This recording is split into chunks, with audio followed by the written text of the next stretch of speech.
Hello students, इसके पहले हमने आपको बताया था microsporogenesis means development of male gametophyte. आज हम आपको फीमेल गैमेटोफाइट या मेगा स्पोरेंजियम, इसको ओव्यूल भी कहते हैं, उसके बारे में। आप सब जानते हैं कि पुष्प का जो मादा जनन अंग होता है उसे हम गाइनोसियम कहते हैं। क्या कहते हैं उसको?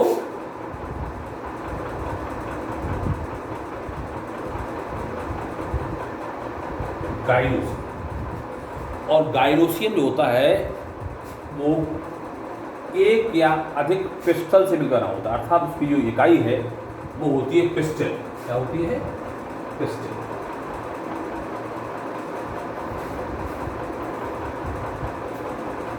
तो पिस्टल को अगर हम एक बार देखें तो उसमें एक स्टिग्मा होता है, स्टाइल जो लंबी लॉन्ग ट्यूब होती है स्टाइल होती है, और नीचे ओवरी होती है जिसके अंदर ओव्यूल होता है। और ओव्यूल ओवरी वॉल से जिस जुड़ा रहता है उसे हम प्लासेंटा कहते हैं, और नीचे ये रिसेप्टिकल। तो प्लासेंटा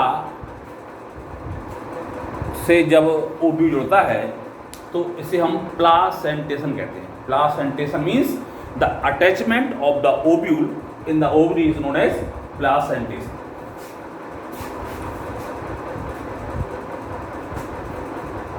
जो स्टाइल है, इसकी स्टाइल दो प्रकार की होती है, एक सॉलिड होती है और एक हॉलो होती है।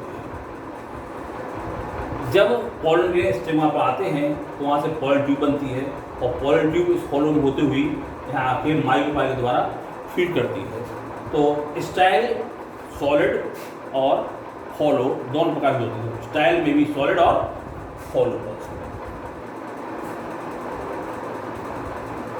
अब इसके बाद यदि हम इस ओव्यूल को जरा इनलार्ज करके देखें तो स्ट्रक्चर ऑफ ओव्यूल कैसी होती है। ये ओवरी वॉल है, ये प्लासेंटा है, और ये स्टॉक या फ्यूनिकल है। इसके जो टिश्यूज हैं कुछ आगे ओवरलैप होते हैं जिसे हम रेफे कहते हैं, और ये प्लासेंटा है जो ओवरी वॉल से इसको ओव्यूल कनेक्ट करता है। और ये न्यूसेल है, न्यूसेलस है जो न्यूसेलस मास से भरा होता है। एक्चुअली ये जो ओव्यूल है न्यूस्पर्म का वो एनाट्रोपस होता है। एनाट्रोपस मीन्स अपसाइड डाउन, माने इन्वर्टेड हो जाता। ये इसका माइक्रोपैरल एंड होता है और ये चलाल एंड होता है, और इसके अंदर जो है ये न्यू सेलर मास होता है। तो न्यू सेलस की वॉल है, ये आउटर वॉल है और ये इनर वॉल है। दोनों को मिला के इंटेगुमेंट कहते हैं। चूंकि इसमें दो वॉल होती है इसलिए इसको बाई टैगमेंट कहते हैं। बाई टैगमेंट।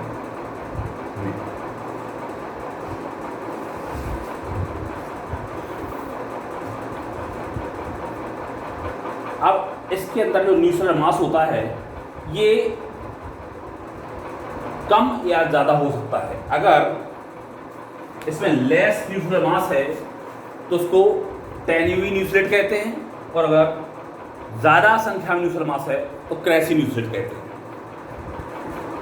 अब इस न्यूसेलर मास के सबसे नीचे अर्थात माइक्रोपैरल एंड पर एक सेल इनलार्ज हो जाती है। उसके लिए आवश्यक है वो सेल माइक्रोपैरल एंड पर ही होती है, नॉट चलाजेल पर नहीं होती। तो ये सेल इनलार्ज हो जाती है, आकार में बड़ी हो जाती है, जिसे हम माइक्रोस्पोर मदर सेल कहते हैं। ये डिप्लॉयड होती है और ये ही आगे चल करके megaspore mother cell, megaspore mother cells, उसमें हमने बताया था, उसमें भी एमसी लिखा था, उसमें कहते हैं माइक्रोस्पोर मदर सेल और इसमें कहेंगे मेगा स्पोर मदर सेल्स। दोनों में ही डिप्लॉयड होती है, क्योंकि ये आगे चल करके मेगा स्पोर बनाएगी, इसलिए इसको मेगा स्पोर मदर सेल कहते हैं। इसके पहले अपन ने पढ़ा था माइक्रोस्पोरोजेनेसिस उसमें थी माइक्रोस्पोर मदर सेल, इसमें है megaspore mother cell.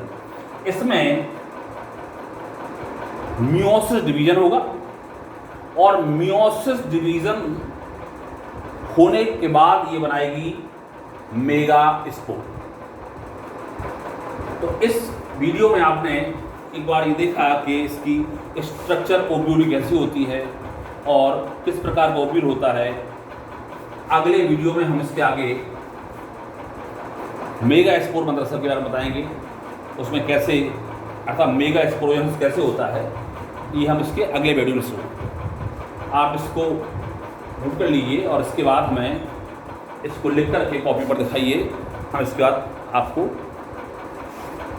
Copy को देखेंगे और अगले वीडियो में हम इसके आगे बढ़ाएंगे। थैंक्स।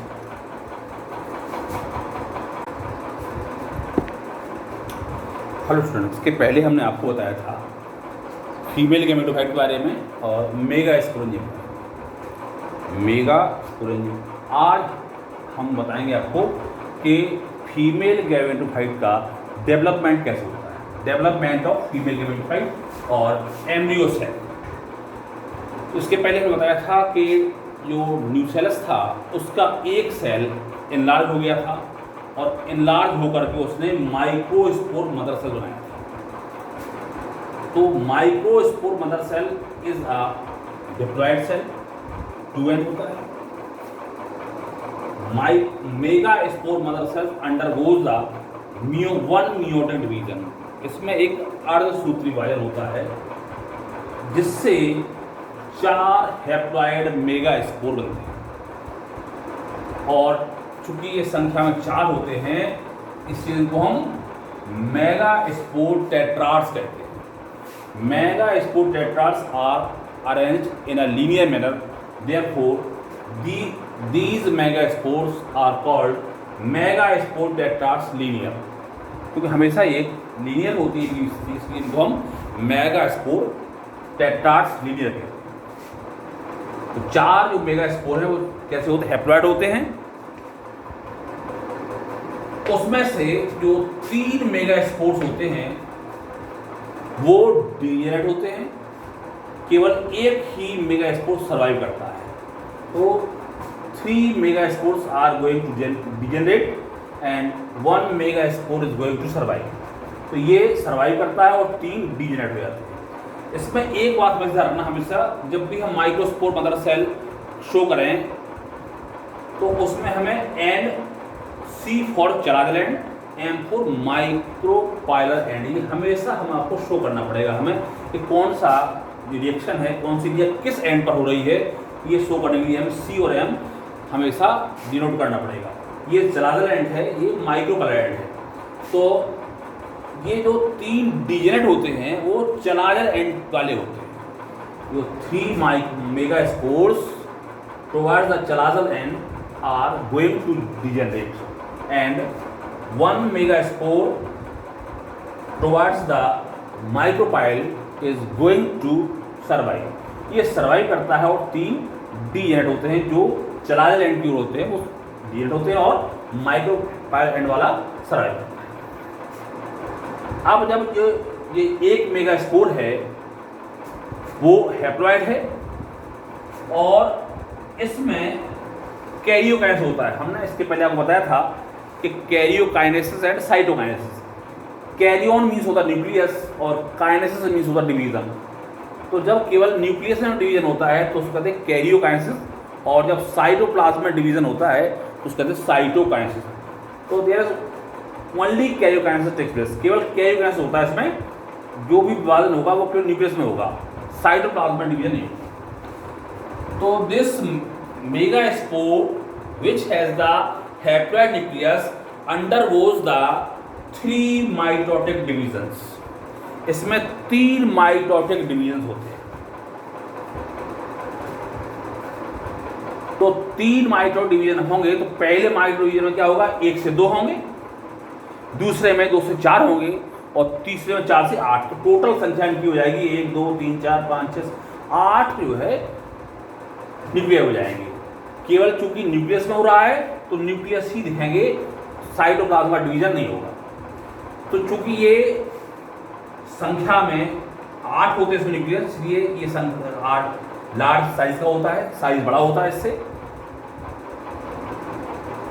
तो अब इसमें क्या होता है, इसके बाद जो एक न्यूक्लियस है उसमें 3 nucleus goes to the chalazal end and 3 nucleus goes towards the micropylar, और जो 2 न्यूक्लियस है वो बीच में रह जाते हैं जो पोलर बॉडी बनाते हैं। ऊपर के 3 न्यूक्लियस हैं वो यहां पहुंच गए चलाद लैंड पे, और 3 नीचे आ गए माइक्रोपैरेंट। और इसके बाद इसमें अब होगा साइटोकाइनेसिस। अभी तक क्या हुआ था, केवल कैरियोकाइनेसिस हुआ था, बाल फॉर्मेशन नहीं हुआ था। अब इसके बाद इसमें क्या होगा, साइटोकाइनेसिस होगा, माने इसमें ये बाल फॉर्मेशन भी होगा।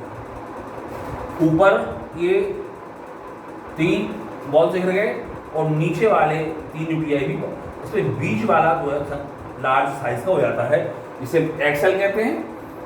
और ऊपर वाली सेल्स को हम कहते हैं एंटीपोडल सेल्स। और जो एक्सेल है वो 2 न्यूक्लियाई से घिरा रहता है, इन दोनों को सिनेडिड्स कहते हैं, और इन दोनों को कंप्लीट कहते हैं हम एग एपरेटस, यानी इंक्लूडिंग एक्सेल एंड सिनेडिड्स मिला के हम कहेंगे इसको एग एपरेटस। तो ये बन जाएगा एम्ब्रियो सैक। एम्ब्रियो सैक की अगर स्थिति देखें तो इसमें 1 2 3 4 5 6 7 8 8 न्यूक्लियाई हैं। तो उसके आगे 8 न्यूक्लिएटेड सेल्स कितने हुए, 1 2 3 4 5 6 एंड 7, तो 7 सेल्ड हो गया।